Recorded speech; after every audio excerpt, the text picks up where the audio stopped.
আলজমিরা হসপিটালে টোটাল 6টা বাবু হয়েছে আলহামদুলিল্লাহ। 6টা বাবুর মধ্যে হচ্ছে 3টা মেয়ে বাবু, আর এই 2টা ছেলে বাবু আর একটা ছেলে বাবু আছে। টোটাল 3টা ছেলে 3টা মেয়ে আলহামদুলিল্লাহ। প্রত্যেকটা বাবুই ভালো আছে আল্লাহর রহমতে। এই বাবুটা হচ্ছে আমার এই বাম পাশে যেটা, এটা প্রিম্যাচিউর বেবি ছিল, 2 কেজি 300 গ্রাম।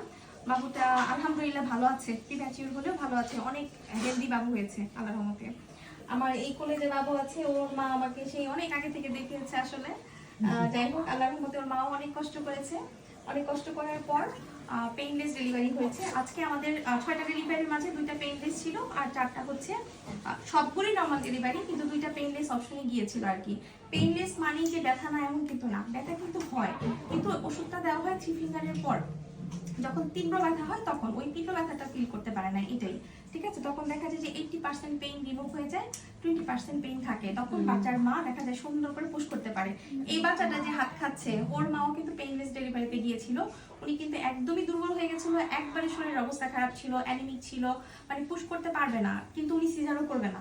তখন আসলে ওনাকে অপশন দেওয়া হয়, তাহলে আপনি লাস্ট সময় মানে লাস্ট 2 ঘন্টা আসলে অনেক কষ্টের, তাই না? তো তখন উনি পেইনলেস ডেলিভারি অপশনে যায় এবং আল্লাহর রহমতে সাকসেসফুলি কিন্তু পেইনলেস ডেলিভারি হয়। তখন কিন্তু আমি যেটা দেখলাম, বাচ্চার মা হিউজ শক্তি পেল।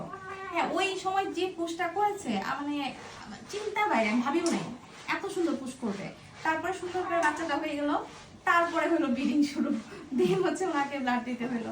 যাই হোক, 2টা বাবু পেইনলেস হয়েছে। পেইনলেস মানে যে মানে কষ্ট হবে না এমন না, কষ্ট সব মারই হয়, কিন্তু শেষ সময় কষ্টটা হয় না আর কি। শেষ সময় তো আসলে ভেঙে চড়ে ব্যথা আসে, সবাই নিতে পারে না, এই জন্যই তো অপশনগুলো আসছে আসলে। হ্যাঁ, না না না, ওকে ওকে ওকে। যাই হোক, যে যেখানে আছেন সেখান থেকে নর্মাল ডেলিভারির চেষ্টা করবেন। আমাদের আলজমিরা হসপিটালের জন্য দোয়া করবেন, আমাদের সবার জন্য দোয়া করবে।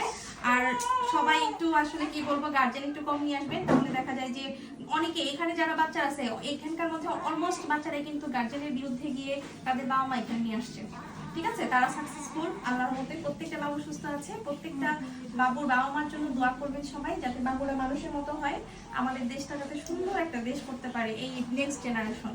ঠিক আছে, ভালো থাকবেন, সুস্থ থাকবেন, আল্লাহ হাফেজ, আসসালামু আলাইকুম।